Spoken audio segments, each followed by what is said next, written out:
ला इलाहा इल्लल्लाह, नहीं है कोई खुदा सिवा अल्लाह के।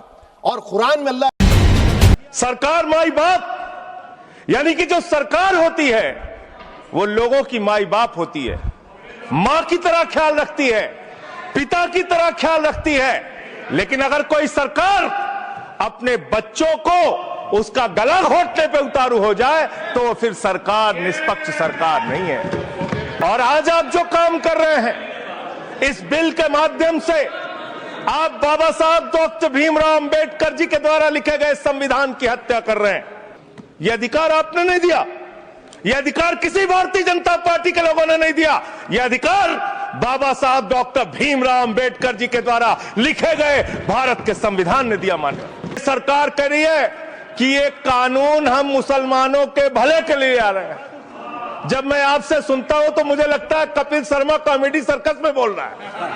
आप मुसलमानों का भला कर रहे हैं, आप मुसलमानों का भला कर रहे हैं। दोनों सदन में एक भी सदस्य, दोनों सदन में सिर्फ एक सदस्य गुलाम अली को छोड़ के एक भी सदस्य आपका मुसलमान नहीं है। आप मुसलमानों का भला कर रहे हैं। जन्म प्रमाण पत्र दिखाना जरूरी है तो क्या हमारे देश के माननीय प्रधानमंत्री अपने माता पिता का जन्म प्रमाण पत्र दिखा पाएंगे? प्रधानमंत्री, गृह मंत्री अपने माँ बाप का बर्थ सर्टिफिकेट नहीं दिखा सकते? मैं कंक्लूड कर रही सर, क्या उन्हें डिटेंशन सेंटर भेजा जाएगा? अगर वो लोग डिटेंशन सेंटर नहीं जाएंगे तो इस देश का आम गरीब मजलूब परिवार का सदस्य क्यों डिटेंशन सेंटर जाएगा? आप मेरी तरफ उंगली ना करें, मेरी तरफ उंगली ना करें, सारे प्रिविलेज का मामला है। पहले उन्होंने मेरी तरफ उंगली करी क्यों? अपनी बात कैसे रही है? जो इस देश में अभी तक विदेशी कहे जा रहे हैं उनको ये नागरिकता दे रहे हैं बिना किसी कॉमा फुल स्टॉप के। और इस देश के अंदर जो सदियों से दशकों से रह रहे हैं उनको ये कहते हैं कि अगर तुम इस देश के नागरिक हो तो तुम्हें कागजात देने पड़ेंगे। देश बदलने का, लेकिन ना जनता के बीच जाने की हिम्मत है और ना आलोचना सुनने की। तो सीख लीजिए ना, आप भी सीख लीजिए, आप भी अपनी गलतियों के लिए माफी मांग लीजिए, आप भी बैलेट पे चुनाव कर लीजिए।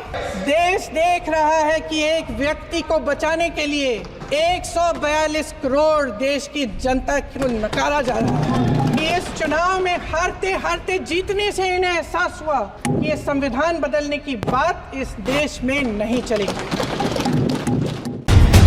गृह मंत्री वो हैं जिनको देखकर आतंकवादियों की छाती फटने लगती है और आतंकवाद के समर्थन करने वालों के छाती में दर्द होने लगता है। सभापति जी, मैं कहना चाहता हूं, उनकी सरकार और हमारी सरकार में अंतर था जो भारत की परंपरा में है।